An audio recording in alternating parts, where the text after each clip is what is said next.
Hello everyone, welcome back to our channel. In today's video, I'll show you how you can make a PDF file on iPhone. Let's get started. So for that, first of all, simply open up your Photos application.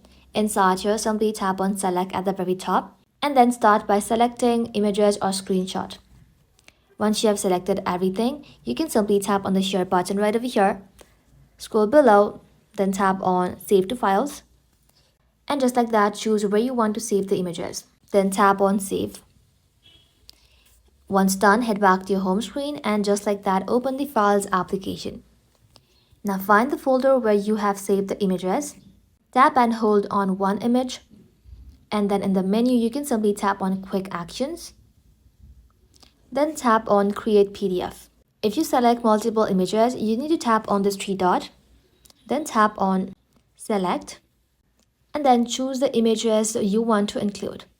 After that, simply tap on this three dot right over here. And then select Quick Action again, then tap on Create PDF. Once the PDF is created, you can share it via email or any other app by tapping on Share button at the very bottom left. That's it. You have successfully created a PDF file in your iPhone. Thank you all for watching. If this video was helpful, leave a like and sub, and I'll see you in the next one.